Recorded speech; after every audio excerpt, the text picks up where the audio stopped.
کے احوال میں سے بس چیزہ چیزہ کچھ نکات ہم نے آپ کے سامنے عرض کیے. اور ذات میں گزارش کروں گا، ظاہر ہے کہ اگر آج حجاب پہ بات نہ ہو تو پھر کب بات ہوگی؟ ساری زندگی امام سجاد علیہ السلام گریا فرماتے رہے، الشام کہتے رہے. روایات میں، میں اپنی ماؤں بہنوں سے دست بستہ گزارش کر رہا ہوں، روایات میں فقط حجاب پر اصرار نہیں ہے، شدت حجاب پر اصرار ہے. لہذا آپ اپنے حجاب میں جتنا شدت اختیار کر سکتی ہیں تمام فقہی اور شرعی قواعد کا لحاظ رکھتے ہوئے، اتنا ہی زیادہ بہتر ہے، باعث ثواب ہے. حجاب فقط چادر پہن لینے کا نام نہیں، چادر تو اس کا ایک حصہ ہے جس میں مکمل طور پر چھپا لیا جائے بالوں کو.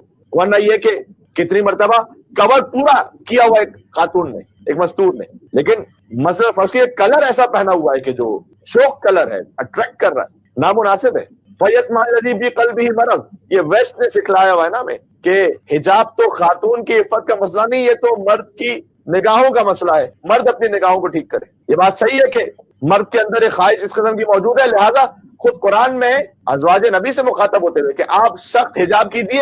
فیطمع الذی فی قلبہ مرض، ہوگا کوئی ایسا، اور سنگولر استعمال کیا، مرضات، مرض ایک شخص، فیطمع الذی فی قلبہ مرض، یعنی الذین نہیں کہا.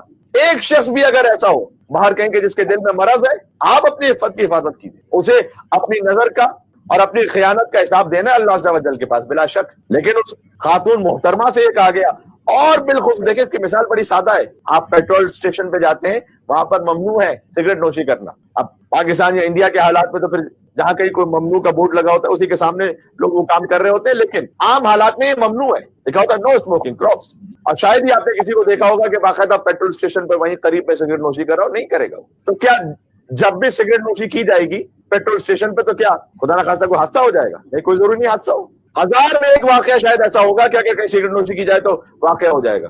1000 میں ایک دفعہ بچنے کے لیے 999 پہ پابندی لگا دی گئی کہ خبردار، not allowed, smoking is not allowed, absolutely not allowed. کیوں 1000 میں ایک دفعہ کیا ریشو بنتا ہے؟ اس لیے کہ اگر واقعہ ہوگا تو اتنا زیادہ خطرناک ہو سکتا ہے کہ اس کا ڈیمیج کنٹرول پہ نہیں ہو سکے گا.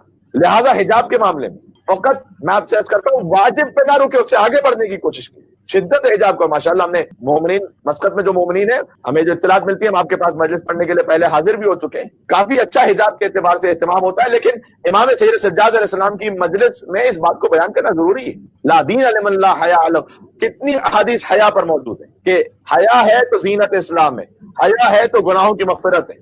یہ ساری احادیث پڑھ رہا ہوں. حیا ہے تو پھر دین ہے، جس کے پاس حیا نہیں اس کے پاس دین نہیں.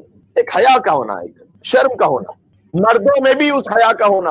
ویسٹرن ورلڈ میں آتے آتے اور اس کا اثر لیتے لیتے اب ہمارے جوان بھی گھروں کے اندر کبھی گھروں سے باہر وہ شارٹس میں گھوم رہے ہوتے ہیں. ٹھیک ہے، حرام نہیں ہے، میں نے اس کی حرام نہیں ہے، لیکن جب یہ آج ہماری نسل کو شارٹس پہ لے آئے تو ہمارے بچے پھر کیا پہنیں گے؟ تو ایک حیا، ایک ڈیسنسی، ماڈریشن، اور وہ بھی کہ جو واجب کی حد تک ہے وہ تو پھر واجب ہے. میں تو اس سے آگے بڑھ کے بات کر رہا ہوں، اور اس کا یقیناً ثواب اور اجر ہے. لہٰذا میری ماؤں بہنوں سے دست بستہ گزارش ہے، میں بار بار یہ لفظ اس لیے استعمال کر رہا ہوں کہ آپ محسوس کر سکیں کہ میں انشاءاللہ پورے خلوص نیت کے ساتھ آپ سے عرض کرنا چاہتا ہوں. غور فرمائیں. اور یہ بھی حقیقت ہے کہ امام زین العابدین علیہ السلام وہ کہتے رہے الشام الشام، یہ مصائب کا جملہ بھی ہے اور ساتھ میں درس لینے کے لیے بھی بہت ضروری ہے.